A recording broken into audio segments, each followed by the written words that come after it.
higher perspectives of linear views. I'm here with my very own spirit team, the Guild of the Golden Triangle. Thank you so much for being with me always. And I'm here with a very special guest, and we're so grateful, who has agreed to do an interview with us so we can get a higher perspective of this particular healer's view. And we're so excited to talk about our latest episode, which is about integration, which we feel is very important in this time, due to the transition we're going through from the head to the heart.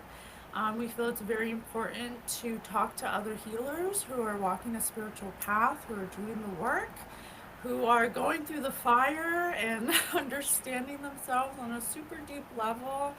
And we feel it's important because in this time you'll find a lot of people who want to walk a spiritual path who know the knowledge, but they're not actually implementing the spiritual knowledge that they're receiving or that's available on the internet now with the age of information. And so our guest today is Z, the healer or Sublunarintutions, as you know, on YouTube. He is a very high level spiritual healer, and we connected with him on a soul level, and we feel that his knowledge and his wisdom are going to be so important to share, and we want everyone to get to know him on a on a higher level.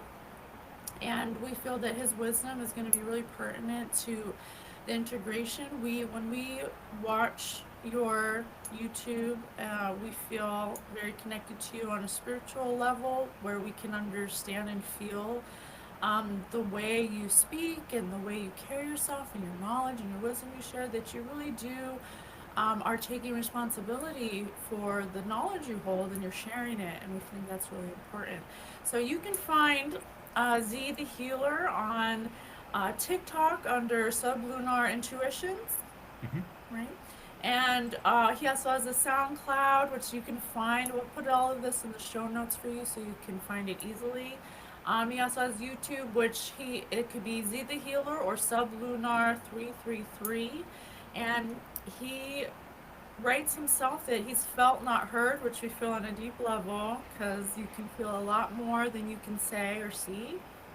And he's an occultist, a tarot reader, a very gifted tarot reader, a life giver, an alchemist, a transmuter of energy, and a truth breaker, which I like because usually it's like truth seer or truth teller, and you put truth breaker. So I really like that. You can also find his book on duality that's available for purchase through email. And some of the services that he provides is tarot, ancestral spirit guide communication, sigil work, which we actually received a sigil from you. We got a reading from you a long time ago, and you did give us a sigil, which was very helpful. Meditation music, prayer work, Sakam, which is an ancient Egyptian healing practice, spiritual court, exorcism, just fascinating, and one-on-one. So thank you so much for being with us. Thank you. Of course. Thank I'm you. excited. We're so excited to speak with you.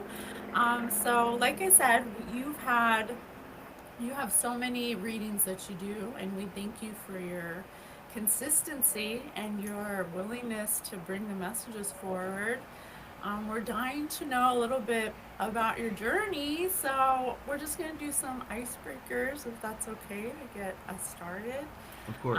So if just tell us a little bit about yourself and your journey and how you got to this level of enlightenment and consciousness. Well, other than Z, you can also call me Zahara. I'm also not only just a tarot reader and spiritualist. I'm a DJ. I make my own music as well. But I've always been interested in like music and arts. I started my spiritual path really young. I was around 7 years old whenever I started like integrating meditations, and then I messed around and opened my third eye when I was very young, so I had a very spiritual upbringing. Just I lived next to a family cemetery, and I'd go down there and I'd visit, and I'd always hang out with the spirits there.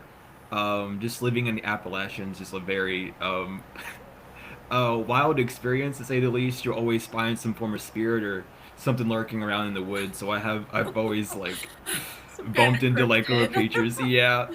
I've I've bumped into shadow people up in the woods with my friends before. I've bumped into all sorts of stuff. It's been crazy. But I were like other than that, uh, I've just been raised.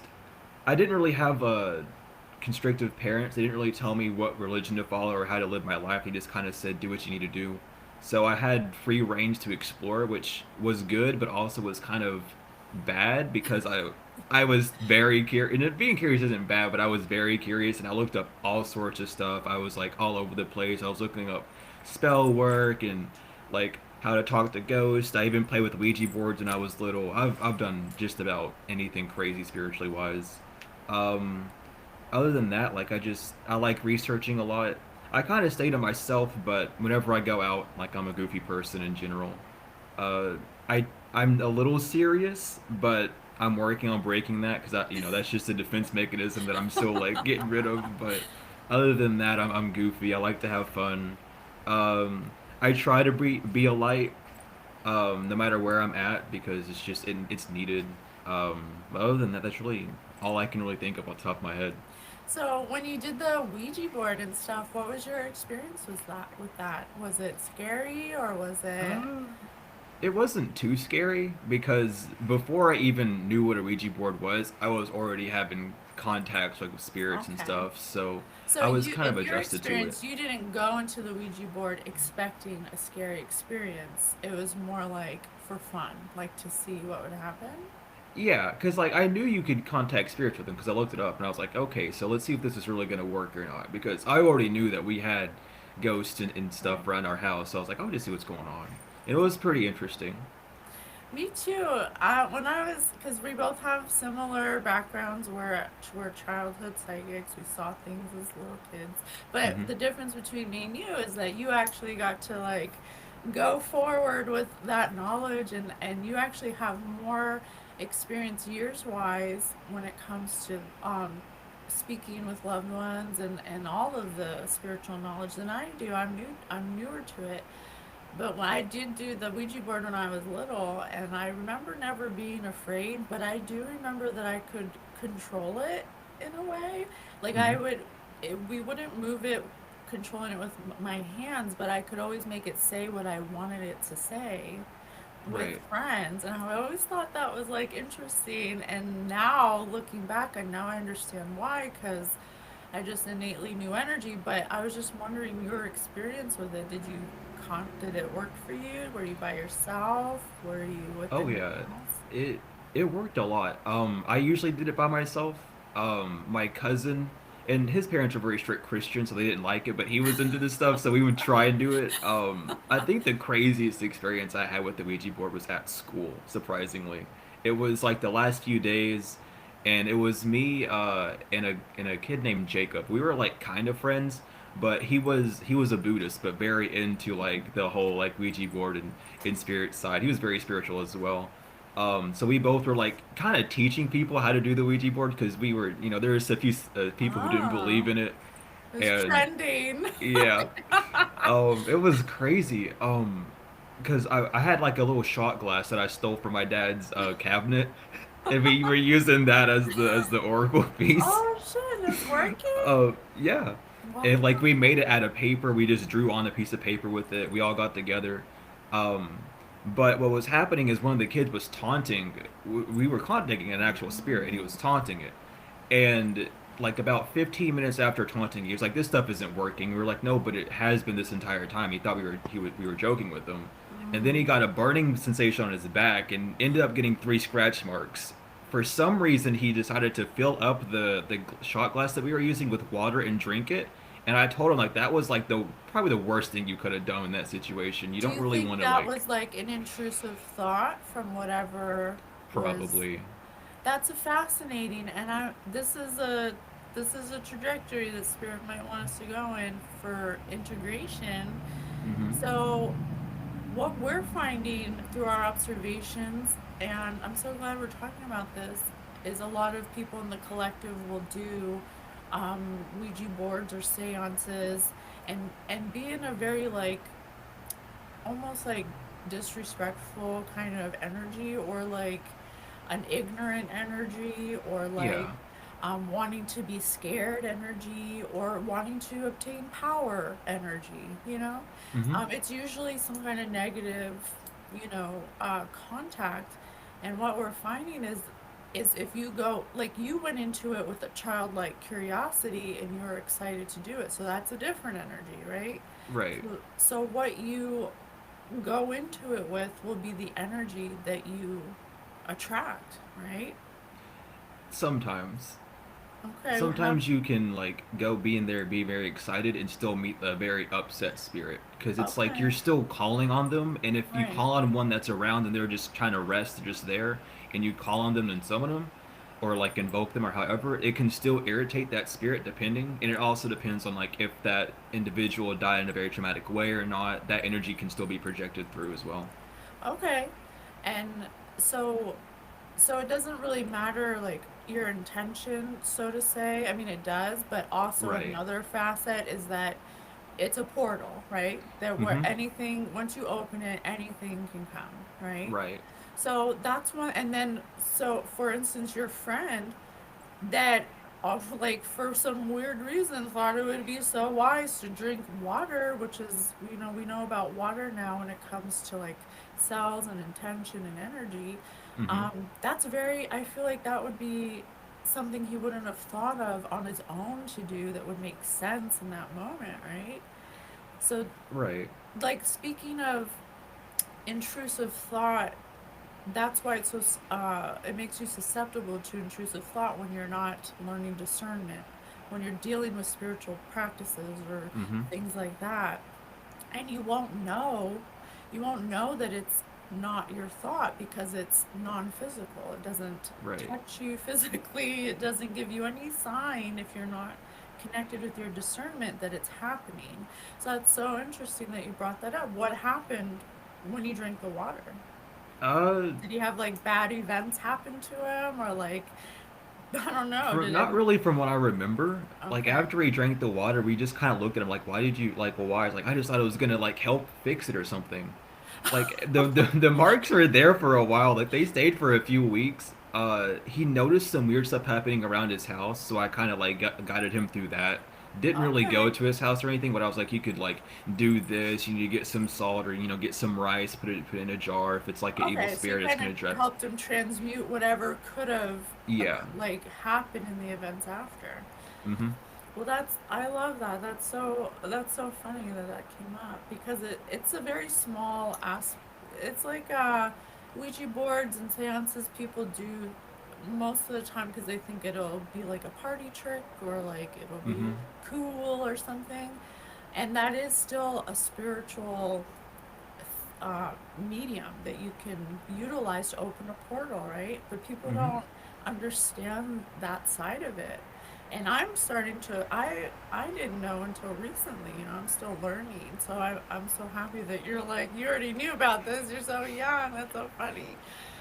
But you can invite things in and they attach to you and you don't Mm-hmm. even know it. And then you wonder why your life's falling apart, or you wonder why you are depressed, or all these things can happen that are not non-physical. So Right. that's the importance of our message today. That's so funny that I love that that came up. So you helped him through that, which Mm-hmm. thank God, because if you weren't there, who knows what would have happened? I don't know. He was a skeptic, so I mean he Oh, believed after that. He for sure believed, not but anymore. Now he's a believer. So that's awesome. So I was gonna ask you if you were an introvert or an extrovert, but I kind of get the feeling that you're both, depending on who you're with and the yeah. experience you're having. Yeah, Usually, because it's funny, whenever I go to the DJ gigs, I'm like up against the wall, not talking to anyone. I'm observing everything, everyone. I'm scanning the room, and if someone looks at me and says, "Hey," I switch and like, "Hi, how are you? Like, how are you doing?" Immediately, I'm like in between, but I like to sit back and observe and watch. So, me and I tell too. people like that as well, so they don't feel bad about not talking to me. Because some people get that feeling of, "Oh, no one's talking to them." Do they feel bad? Like, no, I'm just chilling. I'm really just doing my own thing. Oh, maybe it comes back to what you said about being serious. Maybe Yeah. people think you're being serious and need, like, I don't know, to be talking to or something. Yeah, But I that's do give cool. off like a little bit of a like restless resting bitch face if I'm I not didn't paying want to say attention. it. I didn't I want mean, to I say it. have it. I really do. I gotta I'm like if still someone working looks at on me, I that. have to smile because it's like I'm not mad. I'm just chilling. I'm just one of those people. You just gotta reassure people. That's just the way Yeah. my face is. I'll usually throw a little wave at someone. If I notice they're looking at me, I'll wave at them like I'm not mad. Like you're fine. Oh, I absolutely love when you start talking shit on the YouTube readings and Yeah. people are doing some crazy things. You're like, your your jokes are unmatched. I start laughing. But I love that about you though. I love that you can be serious when it's time to be serious, but I don't feel like you're resting bitch face serious. At least maybe because No. I feel it on a different level, but I don't get that from you.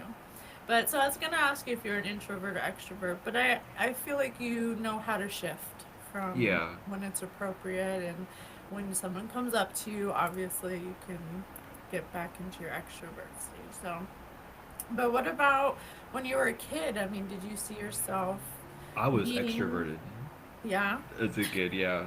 I didn't see myself on this path. I wanted to help people. I knew that for sure. Like my childhood dream was to be a firefighter off the bat, so I really wanted to Really? go in and do that type of stuff. I never looked into it. I did like a little kid like I forgot what it was. We had like a fire escape training thing, field trip.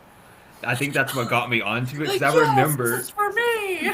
yeah, I decided not that I didn't want to do that, so I didn't. But I've always just been like helping people. Helping Like, people, being yeah. of service. hmm Yeah, I me think that's just too. because like my parents were in their 70s, 80s when I was a child, so I've always had to step in Really? and do that. Yeah, because I Your was parents are adopted. old. Yeah. So I had really, really old parents when it came down to it. I was like always having to help and do extra things, so it didn't really, I grew up just kind of being a helper. It Mm, kind of made me a people pleaser, but I'm healing that part of myself and working on it. So I'm no longer as people pleasing, but like I just love helping people. Like that's just something that I've always wanted to do regardless of like how.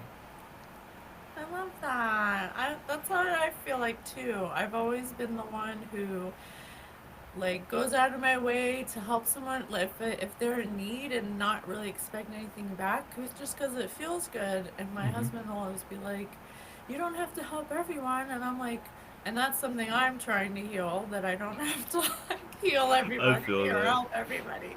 So I'm learning my boundaries and how to put up boundaries, but it does feel good when people are attracted to whatever kind of healing you can give. It's like the best feeling to know you hmm can do that for someone. So I love that about you. I really feel that in your readings, you know. Some there are karmic readers out there that you can tell, or I don't know. I can't say why they want to do it, but I can say for you what I feel is that you really care, and that's something Yeah. that I love about you and why I really wanted to talk to you today. So I we're do my best to try to give that energy out. I Like, feel it. You do a good job. I feel it. thank you. So I feel like in the readings you're extroverted for sure. Oh, very, very.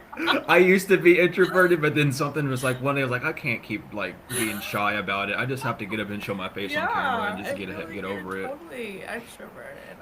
And I love that. So when you were a kid, you wanted to help people, and hmm you thought about being a firefighter, which I thought about being an archaeologist. So we all have that one career path where it's like, but I love like ancient history. I've always been hmm attracted to Egypt. I definitely had many past lives in Egypt.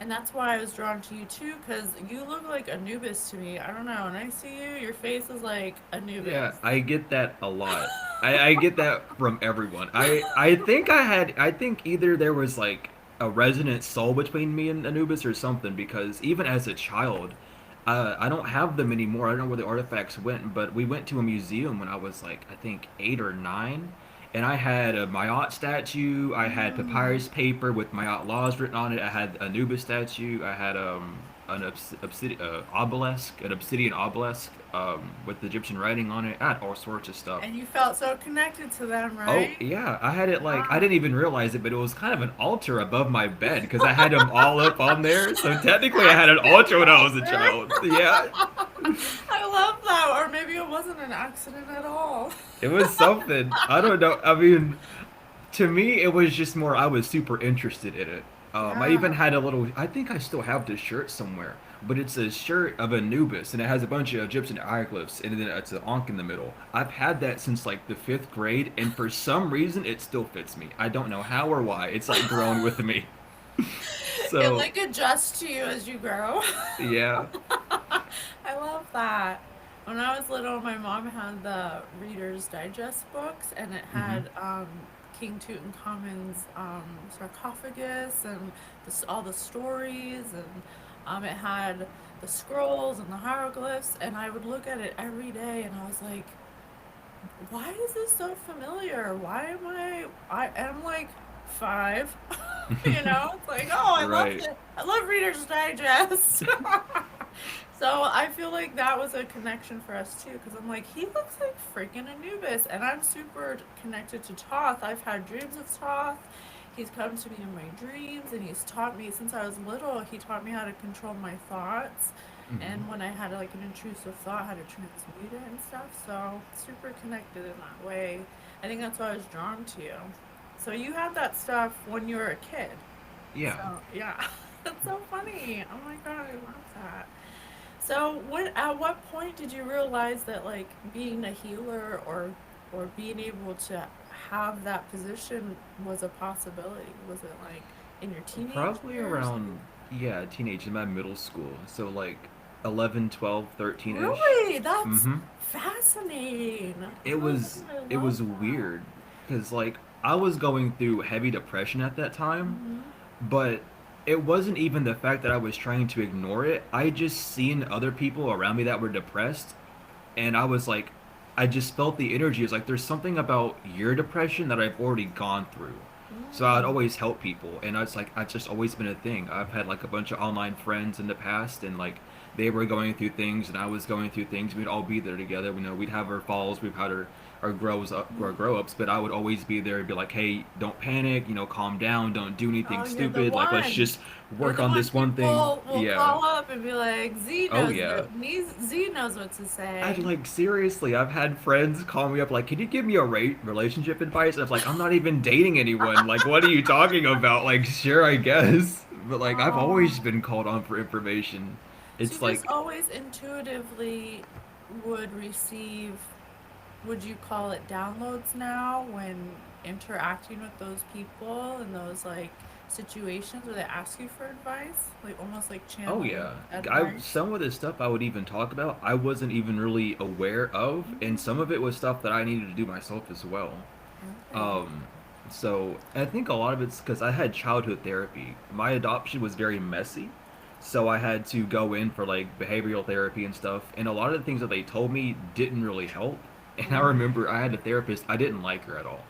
She was very rude, and I was just like, I don't want to go see her ever again. And my mom was Aw. like, well, you have to. I was like, no, we need to get a new one because I don't like her. And it was like, I don't know like why or not, but like I seen her years after, and she was like, "Do you still not like me?" I was like, "No, I don't know why I didn't like you. I'm gonna be honest."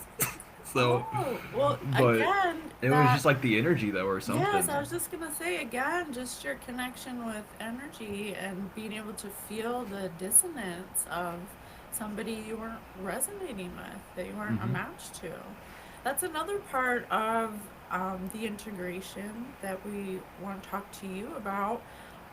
And you've brought up some things that have happened in your childhood adoption, having older parents.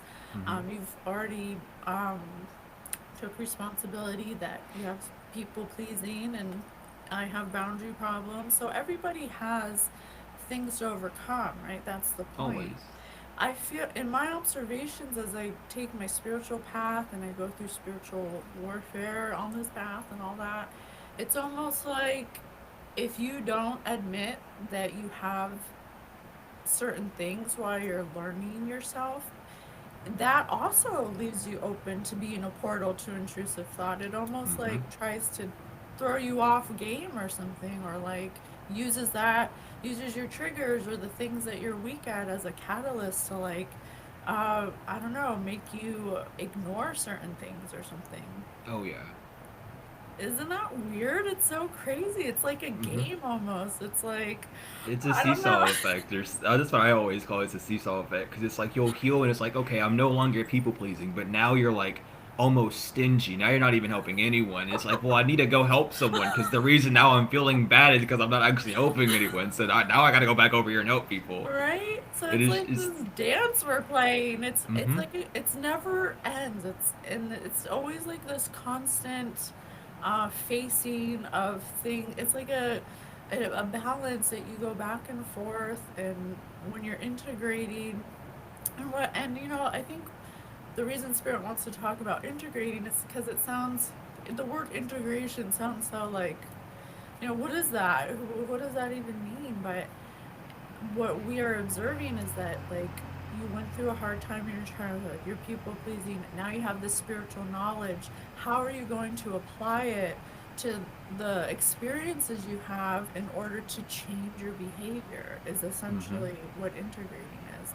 Because you can have the knowledge and still have shitty behaviors and Oh yeah. patterns, and you know, and that's where where you become blocked, and it like almost exacerbates that part of yourself you're not looking at, and that's where people will start to like, I don't know exactly how it happens, and that's why I want to pick your brain, but there's certain healers that will say, yeah, I'm a healer, but yeah, they have certain things that they haven't overcome yet. So how can you heal somebody when you're not walking through the fire, or admitting that you have people pleasing, or that you admitting that you have boundaries you need to set? You know, there's like a weird disconnect. Do you Mm-hmm. find that in the spiritual community where you go and talk to people, that that's a thing? Oh yeah, I do see that a lot. And it's again, it's like the people pleasing thing. Though you can be a healer, and it's like you're not gonna always ever be like 100% healed until you like leave this realm. You're not gonna be 100% healed because you're not gonna really see the full spectrum of it unless you've like adapted yourself to it. And even then, it's a back and forth every day. But when you're on the healing journey and you are like struggling with like let's say you're still smoking like cigarettes or something, right?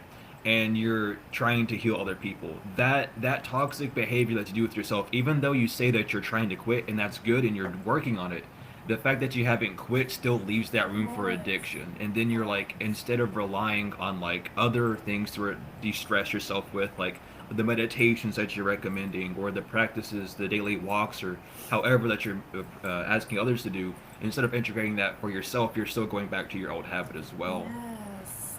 And Yes. it's like because I've noticed this a lot as well. It's like you'll only be as healed as much as like the healer that's trying to lead you that way is as well. That's why I'm always like working on things on myself and all this stuff, and why I'm always like it doesn't matter that you're struggling with it. The fact that you're still doing it is good enough. You just need to keep Yes. putting those boundaries, baby step it. It doesn't have to be done immediately. And a lot Yeah. of people like especially when it comes it's like the people pleasing thing is like really kind of hard to heal because you need to set boundaries for yourself whenever you are healing someone because then you'll end up getting drained because you're putting too much of your own energy into someone else and it's Mhm. like now you're picking up their issues when you shouldn't be doing that. It's not your job to heal the other person. You're just there to show them like how to heal, giving them the steps that you took or steps that they need or steps that you see that they need or spirit gives you, however, so that they can walk that path. And instead of like leading them, you're both walking it together. Oh my God, I love that. I love what you said about the example of smoking. It's a very, what a lot of people might consider, you know, minute. Oh, I'm just smoking cigarettes. But you're right. You're relying on something that's addictive, and then you're trying to heal other people when you can't even overcome something that is toxic for your body, and Mm-hmm. for your mind and your soul. So that's just like on a really on a micro scale. But if you take that to to someone's emotions, Mm-hmm. and they're still self-sabotaging themselves, or they're still you know, have shopping addiction, or they still don't eat healthy or put healthy things in their body, or you know, they don't exercise, you know, there's, Mm-hmm. it's like you can't say that you have spiritual knowledge and that you can give it to other humans if you aren't just because you know it and not applying it doesn't mean that you can go forward. And Right. what we find is very important about that point, that I'm so happy you brought that example up because it kind of helps people understand, is that leaves you susceptible to intrusive thought or energies that will play on those things that you're not looking at, that are very minute to you or to whoever it is, Mm-hmm. but they end up blowing up. It's like almost like your soul says, okay, you're on the spiritual path, but you're not looking at this, and it makes it bigger and bigger. And that's where people who, in our episode, we gave lots of examples, and we sent one example, John of God, to you, Mm-hmm. where it can start off, your spiritual journey can start off on a small foot where you want to heal people, and that propels you into wanting to know knowledge and know more. But again, if you're not looking at a wound you have to heal from childhood that you don't want to look at, and you're getting the knowledge, well, now you're going to become that wound, or you're going to Mm-hmm. become the perpetrator. You're going to become whatever that wound is, and you're going to inflict it on other people, but you're also going to be saying you're a healer. That's very dangerous. Oh yeah, very dangerous. It's so dangerous, for not only for other people but for yourself. Like, it almost like puts you in a descension Mm-hmm. instead of an ascension, which is like I'm just learning all this, so I'm like, wow, that would explain a lot of people, who, like the examples I gave you. John of God was a healer who went to who's a horrible person who claimed he was definitely doing black magic or something to be able to invoke whatever he was invoking, to do like temporary healing. Right. And so many people came to him with hope of being healed, Mm-hmm. and who knows how much energy he was draining from those people and making them sicker. And then he became, I don't want to like give him too much like energy, but it's just something that people need to know that isn't like talked about. Right. So it's like, my question for you is, what would you what advice would you give someone who's trying to walk a spiritual path, who what kind okay, how can I put this? What advice do you have based on your experience would you say to someone if they started to become a tarot reader, or like wanted to be a healer? Like, what would you say to them to warn them first of what would happen? Definitely, if they're wanting to do tarot, work on your emotional state. There are so many, and I've witnessed them, and I've been part of the issue as well because it's part of the growing experience, right? You will get attached to that energy a lot quicker, a lot more than you ever think if you are not healed, because energy is always going to be energy. And even though you're reading situations on other people, or even healing and doing like healing work either, it's like their situation, you are still going to have an energy that relates to their situation. That's the only reason why they're called to you, is because you've already gone through something enough to be able to help them to where you're at now, and then you can continue down your path. And if you're not healed enough and you're still susceptible to like certain emotional outrages, or still in a very soft area when it comes to how you feel about a particular person or a particular action, that's going to end up projecting out, um, and causing a lot of chaos and mishaps. For me, a lot of my uh, a lot of my tarot readings that I was doing at the start was happening during, like, in the middle of my situation I was trying to leave, and it had to do with like a messy roommate or messy relationship, someone doing dark arts, within close proximity and all that stuff. I was in the middle of all that while that was happening, and a lot of anger and frustration was coming out of me in my earlier readings. Like, you might even, like, if you even watch them, or even if you go back and do see them, it's there. And I keep those videos up because it's a healing process, just to show you like these things are going to happen. Don't judge it, just allow it to be. Like, heal yourself from it. If you're unable to heal from it, I would advise you not to do readings. I've took a break. I think it was like a few months ago, because the energy was just too much for me. Like, I was trying to heal from my stuff, and then they kept popping up, and Mm-hmm. then I just couldn't do it. It was too much. So always take breaks as well. Don't feel like you're forced to help. It's a calling for sure, and if you feel called to do it, go for it. But don't hold yourself to such a high standard. There are a lot of other readers doing the exact same thing you are. They're giving different scenarios, different names, different howevers, but they're also there to help people. It's not all on your back, and that's something that I had to learn as well because when you receive the messages, you're receiving them the way that you need to say it, right? And even though that's different from someone else, they can still get the same energy, the same message, just not the same words from another person. Right. Yeah, that's interesting. I do notice that a lot, that when it comes to even people who go get tarot readings Mm-hmm. will go with the expectation that there's going to be an answer that's received for what they want to know, and then they'll like go on that path and they'll be Mm-hmm. so attached to it that they almost create their own dissension as well, because they have this expected outcome. Mm-hmm. And then for the tarot reader they went to, shame on them. The tarot readers who claim to be able to predict your future or to tap into other Right. people's energy without their permission, and just uh, knowledge of cosmic law. Oh Not yeah. It's like almost a disconnect, and people don't. If anyone was truly connected to spirit, you would know that you don't tap into people's energy without their permission. You don't help Right. people without their permission. And That's this like is, you will get in trouble like you will big get in time. I trouble. I made the mistake. I didn't know I was digging into someone else's energy when I was doing it. I was So you doing a learn the hard personal way. reading. Yeah, I was doing a personal reading. I didn't even check with my guides. I received a sign. Looking back on, I did receive a sign not to do it. I didn't pay attention to it. That was on me. So they will warn you, be like, "Hey, don't do this," but like Right. you will get punished. It's not Yeah, like karmic because consequence it's for like you're sure. doing something that you shouldn't be doing, and I have to explain that to people a lot. It's like I can't unless that individual is actually doing something to you and my spirit team is like, you need to do that, I won't do it.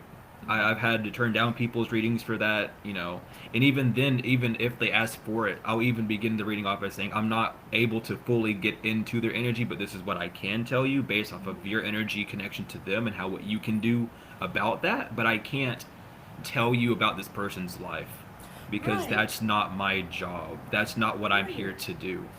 Exactly. And I think as a healer or someone on a spiritual journey, they should have knowledge, or at least be connected enough to their spirit guides to be able to ask and receive the okay or not to Mm-hmm. tap into people's energy. And we find that that's a big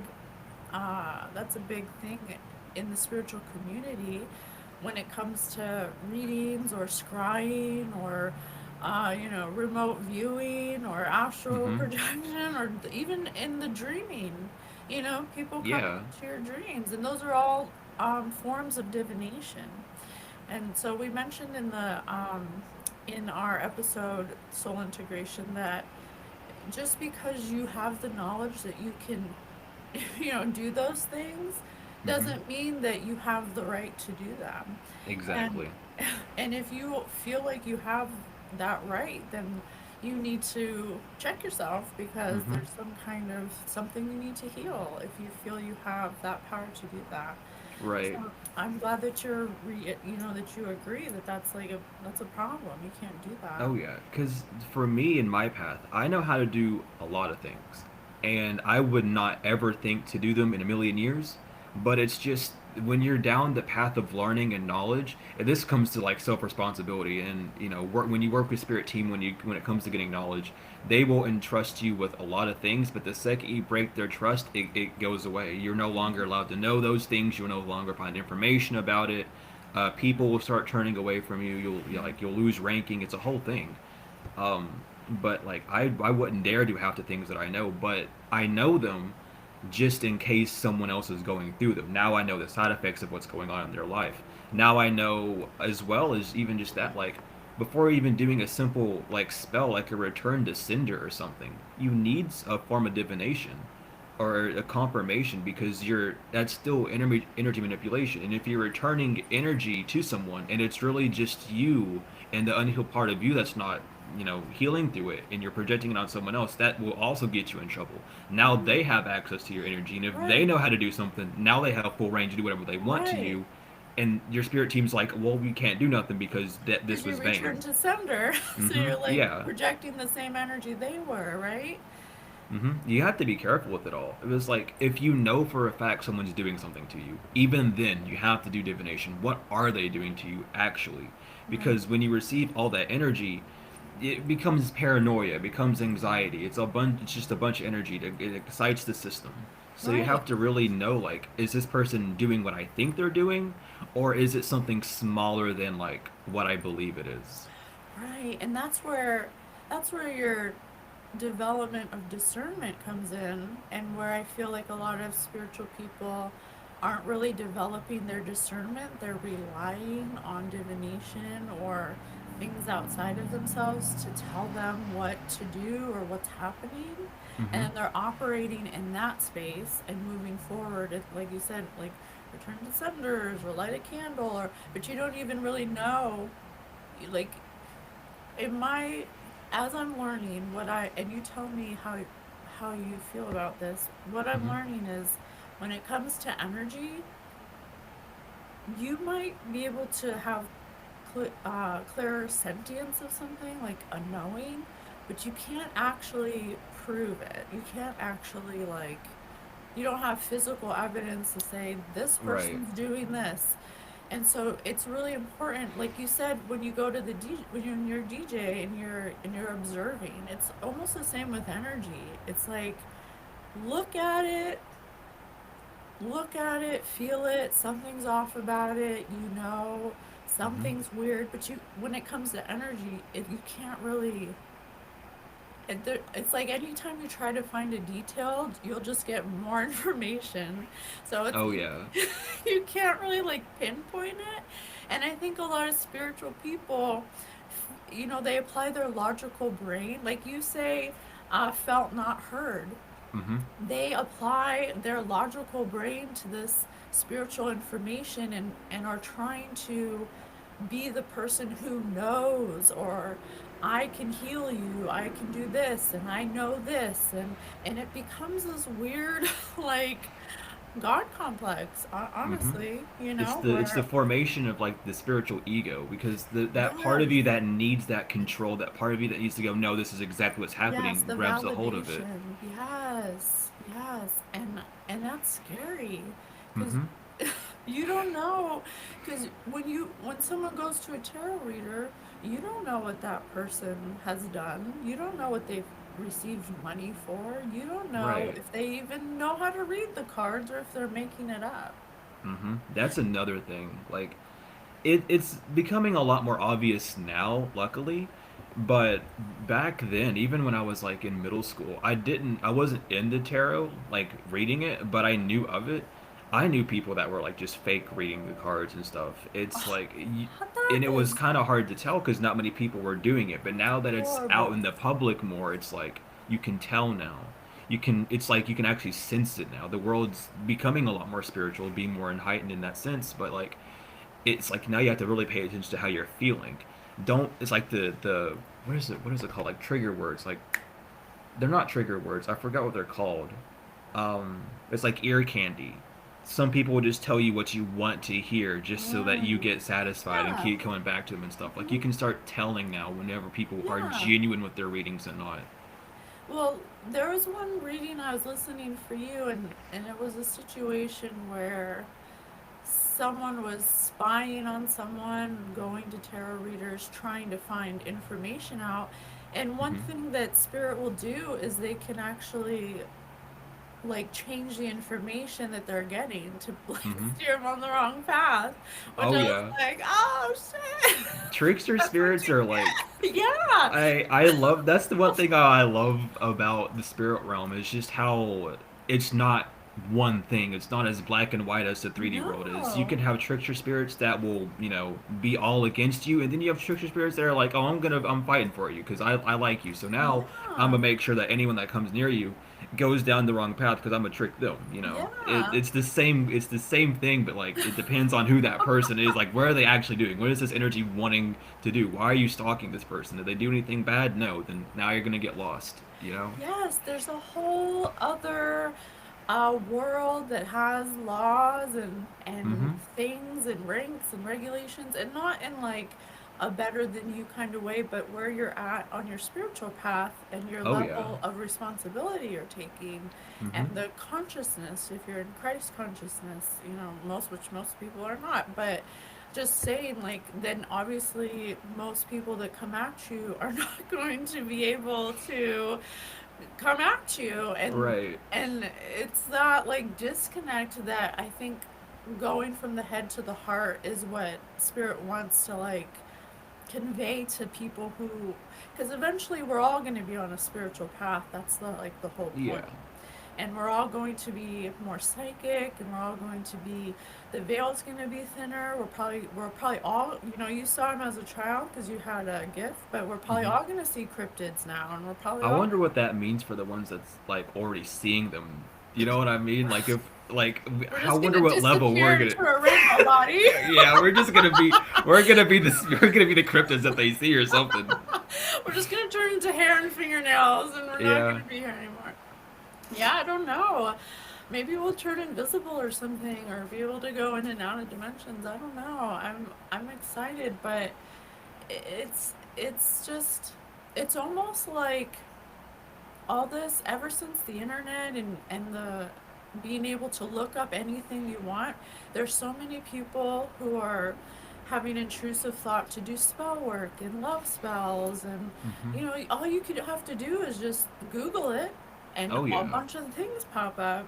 And spirits guided me to practitioners on Facebook that advertise, I'll do a spell for you, I'll bind someone for you, and then people who aren't healed will take spirituality or doing spells or whatever, or being a Mm-hmm. practitioner as a way to get validation.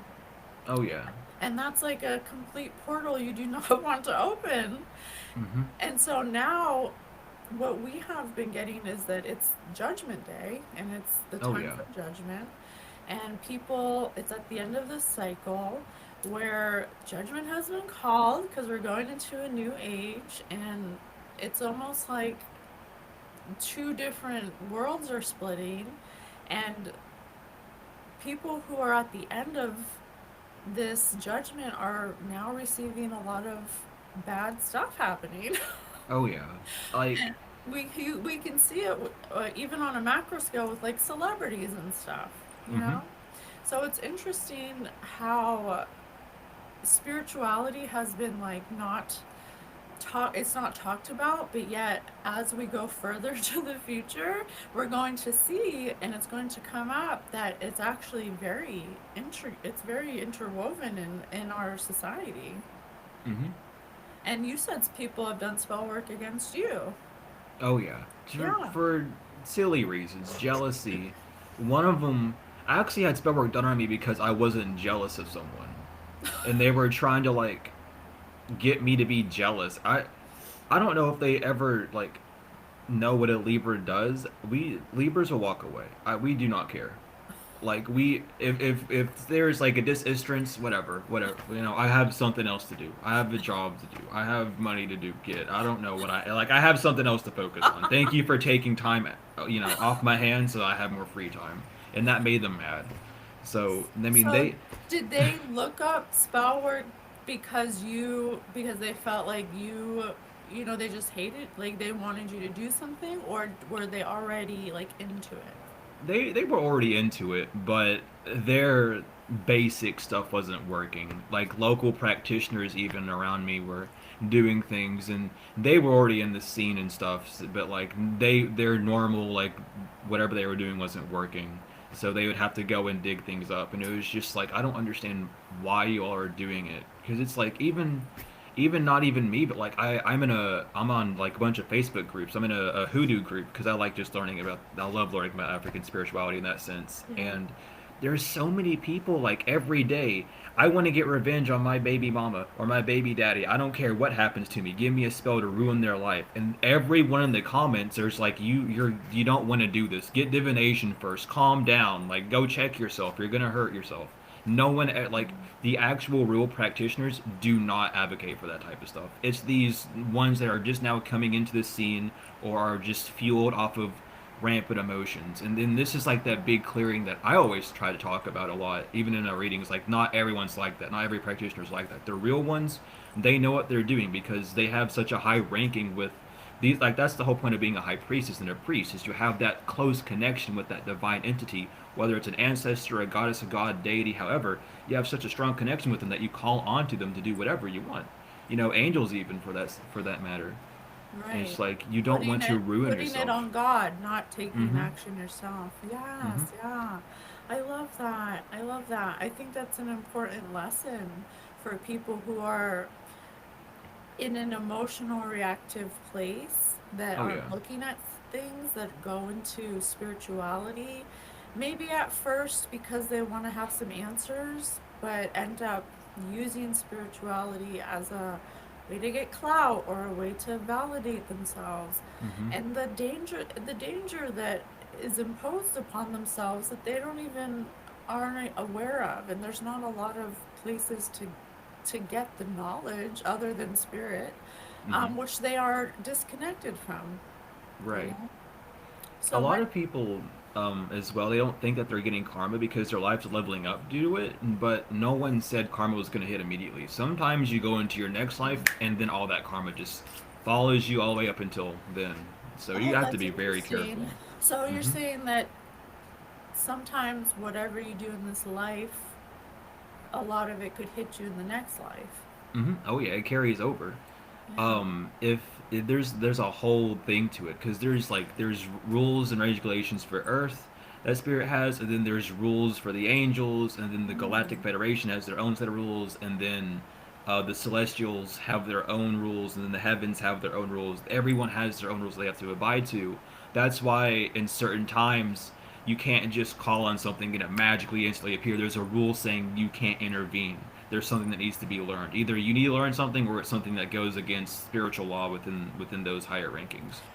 Gotcha. And is that why energy manipulation is so karmic in nature? Because it Mm-hmm. has like this domino effect Oh for yeah. like your ancestors and the celestials.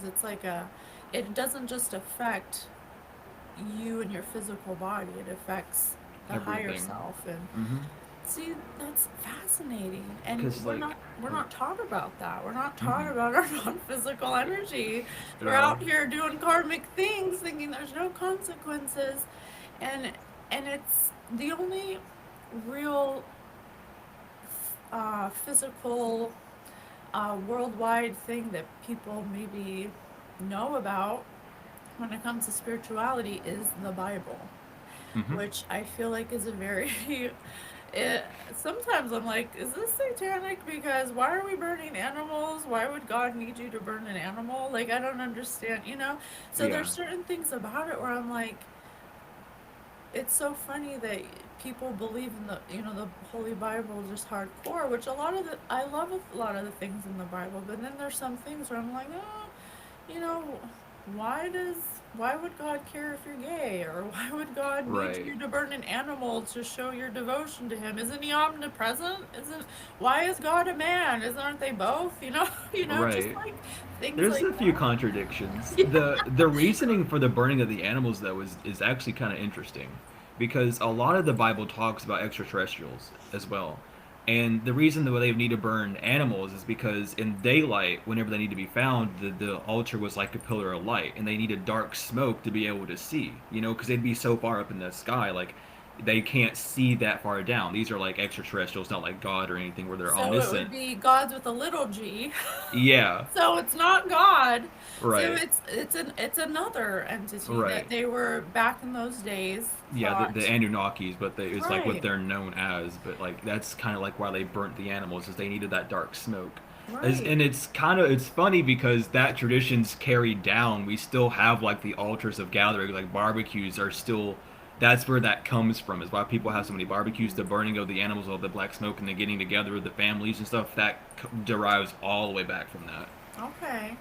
And then, so I don't know if you know about this, and I'm slowly getting pieces from spirit and kind of putting it together, so it's not a fully formed like thought yet, but Hmm. like there's parts in the Bible where like if you like okay, so today I know that there's animal ritual sacrifice, right?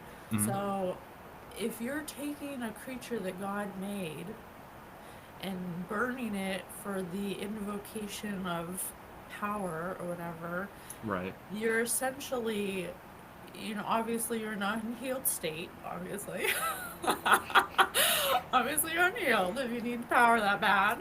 Right. But if it's so silly because it's like, well, God's omnipresent, so you believe in animal sacrifice to invoke this demon, but you don't believe in God? Like, what is that? What? I don't know. Right. What is that? How can I you believe in that but not God?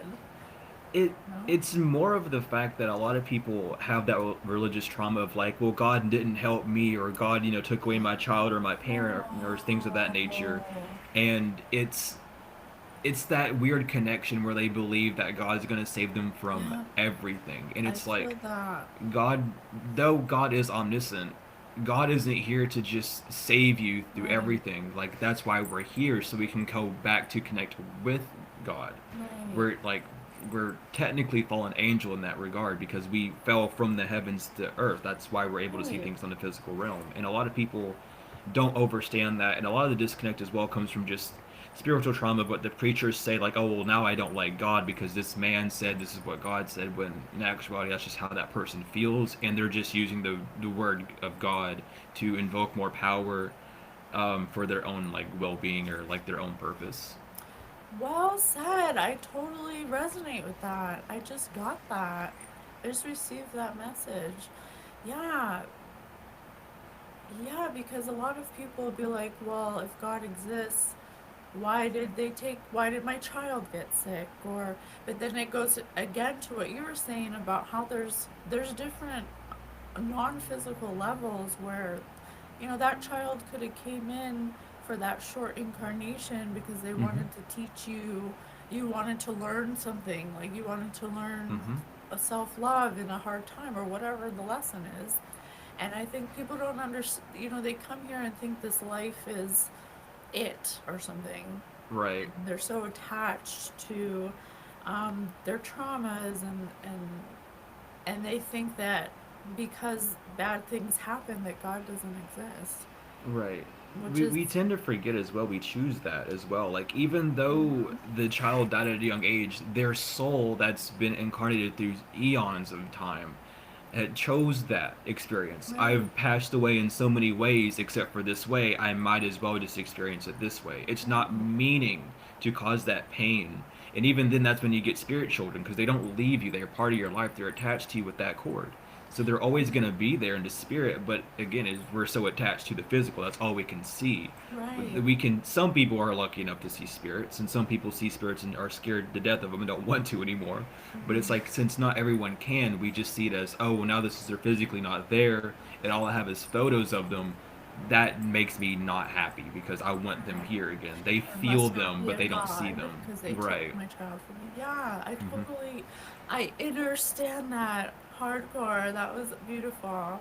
I just like it all came together for me when you said that.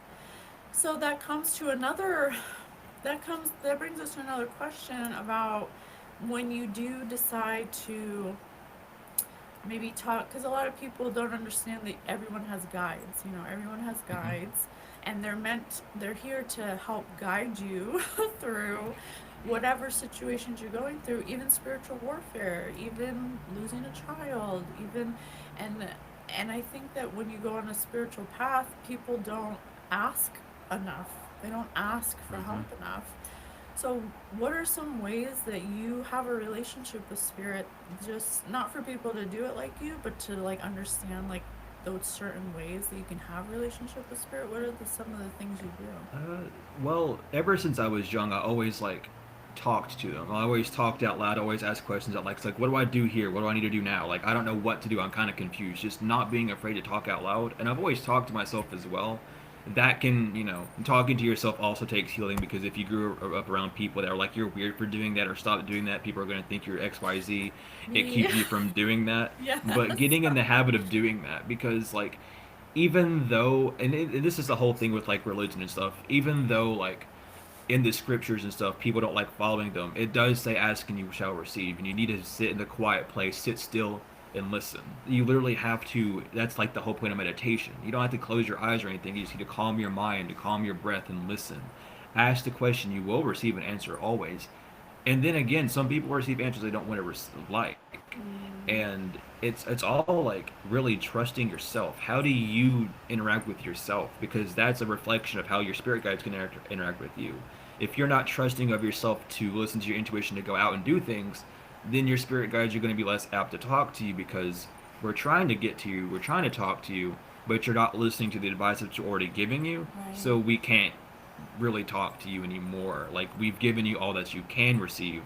And then some people go to oracles to get readings, and they get that same response of like, yeah, you've already been told what you need to do. This is what you need to do. You need something along these lines. And they're like, well, what else do I need to do? Well, that's all you need to do. It's really like trusting yourself. And as well, not only that, but making an altar, having a practice. Even if it's like a short prayer, even if it's just saying thank you. Something I used to do was kind of funny. Whenever I used to go out and eat, I would be like, okay, come on, ancestors, let's go. Like, I would just tag them along like that, because even Right? doing That's that, what it I like do. it Yeah. involves them, and it's like, okay, so now that you're helping us, now that you're feeding us, now that you're communicating with us, we can talk back to you. It's like, you wouldn't want to talk to someone if they're not talking back to you. They're just gonna sit there and walk, like, they're not responding to you. They're just sitting around looking everywhere. You're gonna walk away and lose interest. That's kind of how your guides are. They don't leave you. They don't have disinterest in you, but they'll restrict communication. They just won't talk as much as they should. They're not Well, like a as you think they vending should. they're not a vending machine, right? You have Right, a to lot of people think that too. It's like, I want my angels to give me this now. Like, well, what are Yeah. you doing? What Yeah. sacrifice are you making? What space do you have that we can fill in with that? Whether that's healing work, Yes. whether that's literally like lighting a candle in honor of your ancestors and your angels, and however, doing prayers. What are you doing in order to receive? Because it's still an energetic transfer. What do you have to give Yes. something? I You love always have that. to have a sacrifice. And the word sacrifice is a bit of a scary term with all the spookism that's gone around the past few years, but it's just a sacrifice is giving something up. So what are Mm. you giving up? I'm giving up the resilience of not trusting myself anymore. I'm giving up a few hours of my day to think and to meditate with my ancestors. I'm giving some money away to receive more in return, not expecting it, but just doing something good to receive something good back. Just knowing in that law, not expecting, but just knowing already, like, since I'm going to do this, it's going to come back. Not in a certain time, but when it's needed. I love that. So basically having a relationship. Yeah, just Basically like a like friend. They're your friends. yeah, They're here. you They wouldn't literally talk like let you incarnate, and they're just yeah. around you all the time. They're just like, why are you calling on us? Like, what are you doing? So asking, that's awesome because that's just it confirms what they tell me all the time is there's never anything too small or too big that you can't ask for, and eventually like over time if you do commit and you're disciplined enough to like ask and you do the journaling and you make a good attempt to just always be thankful to them. I find through my own experience that it's almost just like hitting up a friend. Like you Oh yeah. wouldn't make a friend and never ask them how they're doing or never you wouldn't, ever not thank your mom for doing something for you. Mm-hmm. But one thing that I do notice is that a lot like I said, it's not a vending machine. So you can't just ask for help when you need it. It should be like you hit your mom up all the time, you hit your friend up all the time. Like Mm-hmm. it's a constant everyday relationship that you're cultivating. Right. It's not like a wham bam, thank you, ma'am. Goodbye. Okay, I'm in trouble again. Come back. Okay, Right. goodbye, you know? The best thing to do is always ask for advice, because there are certain times where they'll come in and they'll immediately help you, of course, but like most of the time if you ask for advice, it's the best way to go. Like, oh, I'm stuck here. Instead of saying, get me out of here, show me the immediate solution, just be like, what can I do to, like, what, give me ideas for what I can do. Face me with ideas. And it's like, the first idea is like, oh, you don't have enough time in your day to do what you want. That's the idea you're faced with. And they'll say like, oh, you're wasting a lot of time online watching videos that you shouldn't be watching. I mean, though you're having entertainment, you need to focus more on something else. You're not working as much as you used to. You're not sleeping as much. You're actually wanting to eat something that you're not allowing yourself to eat, which is restricting you to release a certain emotion. You're not being as honest with yourself. Maybe you're being too strict. Maybe you're slacking too much. Like they'll face you with all these ideas, and when we're going through the healing process, it can definitely be overbearing and hurtful because it's like, well, thanks. Now I know I have all these issues and more on top. How am I gonna fix them? You know? But it's like they're trying to show you like these things are why you're having the issue. These things are why you're unhealed because these are the toxic It's cycles not a that you're stuck in. criticism. Like Right. where people might say, I don't want to look at those things because it makes me feel like I'm being scrutinized by spirit, or Right. like I'm not worthy or something, or something Yeah, silly. that's a childhood wound from like just parents and how they can be, or just growing up being bullied or family members and that stuff of that nature. Like your spirit team doesn't do anything to hate you, and I've to make you hate them or like to cause that type of anger. And I've noticed this a lot recently. A lot of people have been wondering like, why are my spirit teams telling me to do things that I don't like to do? Like they wouldn't tell you things that you wouldn't like to do. It's either you're listening to a trickster spirit that's operating off of your childhood Thank you for wound, saying or that. you're like not allowing yourself to be as open. And most of the time it's like you're not being open enough, but if you are being open, it's like there's something else there. There is something else behind you, maybe a people pleasing habit that you had of always apologizing and running back to people, be like, I'm so sorry, forgive me. That's trying to feed back into that loop, and it's like you need to step away from that might be happening.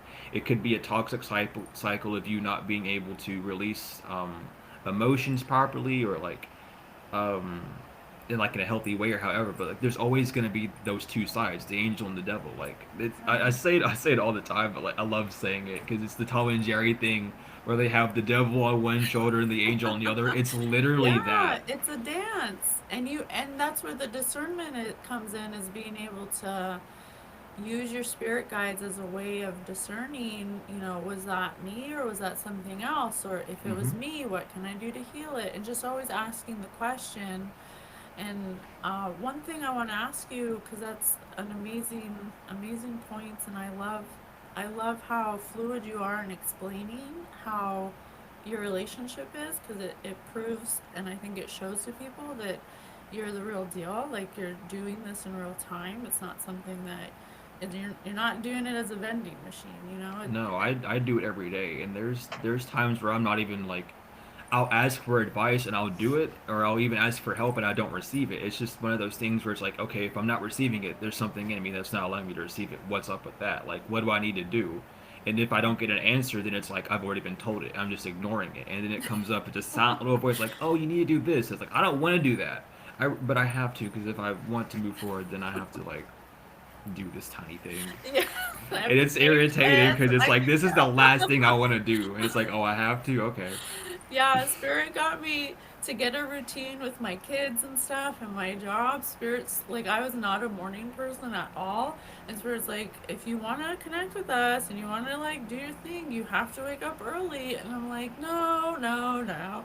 And so over time, like eventually, like now I have a job as a baker where I wake up at 3. Right. So Spirit's like, okay, I'm telling you. So now I'm getting the hang of it.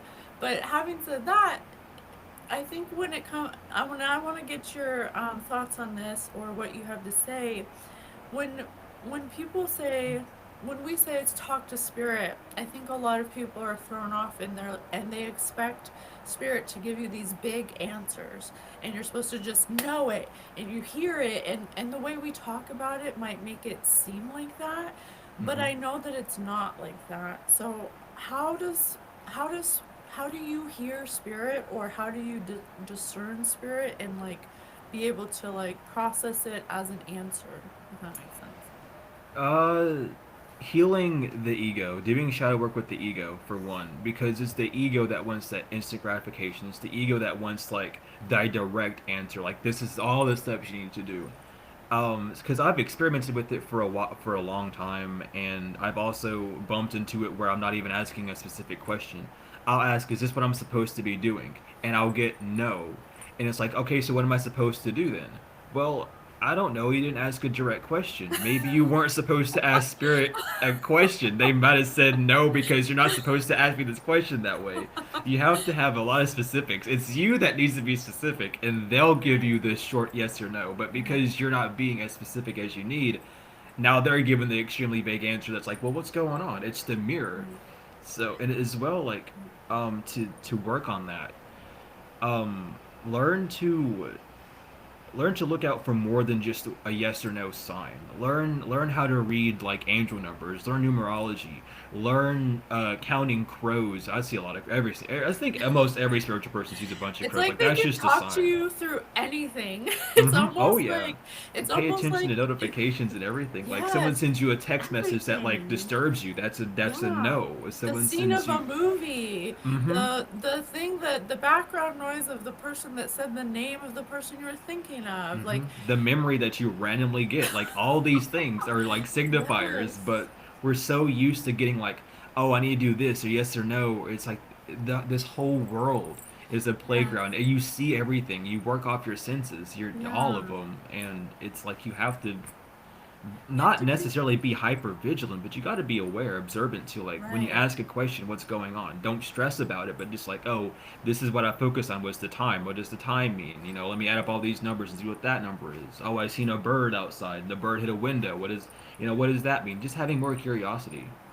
Yeah, and you said something earlier that I think applies to this, and tell me if you agree, but when you're learning your relationship with spirit in the spiritual path and asking, making sure you're asking often, having relationship, Hmm. that is what's going to get you through your ego so you're not descending in the process, Oh yeah. but also being receptive by not expecting an outcome or Hmm. like expecting a certain way for it to come to you and to just kind of still live your life. Like I think a lot of people think I'm a spiritual person, so to be living like I have to burn my sage and I have to like go to the crystal store and I have to like like be they think being spiritual is like the what it looks like. And so Right. what I find is that when I'm receiving messages from spirit, it's not when I'm looking for them. Hmm. It's usually when I'm like just finding joy. I'm just being joyful. I'm just trying to, not come off of my high flying disc. I'm just trying to live my life. And I feel like I don't, you don't have to look like something to be something. And Right. so if you're so focused on like looking like, you won't receive the messages and they won't be as obvious to you. And Right. so what I want to ask you is when it comes to speaking with spirit, what are some what are is like the top thing you would advise for someone to help them kind of, I guess, receive? Like what actions every day would you help a person to receive information, or how can someone find the way that they receive information, because it might not be the way you receive the information, right? So Right. how can they do that for themselves and still take accountability for their actions and stuff? What would you say is advice for that? To remember that we are spiritual entities having a human experience. We are human. We're being human. We're human beings. It's just reversed. The words are just a little different, but we're spiritual in nature. That's the whole point. Like the start of the spiritual journey is just remembering again that you are spiritual. It's just getting back in tune with that world. We've become so accustomed to our senses that now we have to divert our attention to the spiritual world where we put zero attention to usually. And Yes. it's just we have to remember we can have the aesthetics of things, but it doesn't make us what we are, right? You can have like a badge, but you can like I forgot what it's actually called, but you can fake being an officer, right? You can Mm-hmm. by just having it like Halloween. You're not actually the police officer. You're not actually that scarecrow or whatever you're dressed up as. That's just a costume. That's just something you're wearing. You're just in this costume. You have to remember that we are spirit at the source of it. And as well, with receiving messages, really taking time to try and quiet the mind. That, not worrying again, like, because when you say meditation, people think you have to like close your eyes and you know do vocalizations and stuff. You don't have to do that. Meditation can just be done by breath work. You can meditate while listening to music. It's really just a dissociation with like your mind, zoning out, daydreaming. Taking naps even will help you calm your mind. Waking up when you first wake up from a nap is usually when you receive most of your answers as well. Working with water and fire are probably the best elements that I've seen so far with working with spirit. Of course, like nature's really good too, but like taking a bath, getting back into water, which is mother, the nurturing element, Yeah. or just like candle gazing, looking into fire. Those things that will enhance your senses or like engulf your body so that you're so focused on like, okay, so the water's here and that's what I need to focus on. That's the only thing that's really happening on the physical. It Oh, allows yourself to open your the ways up to right. the spiritual realms to be able to really hear. I love that. That is so wise. Being able to just find ways to calm your mind down. Mm-hmm. That's what I forgot to mention what I was getting at, but you said earlier, a lot of people jump into spirituality and just go to 100, Mm-hmm. but it's like a slow progression. And if you're asking with every step with spirit and they're teaching you how to focus, it doesn't have to go from like you start and then all of a sudden you're a healer. It's not Right. like that. And you said that earlier, and I was like, yeah, it's you can't stop a moving train going 100 miles an hour. So it's like, I take every day to learn how to focus your mind, and I love that the candle gazing, and I love going. You said going to sleep. Mm-hmm. That's so true because Spirit has told me that when you go to sleep and you Yeah, I'm here.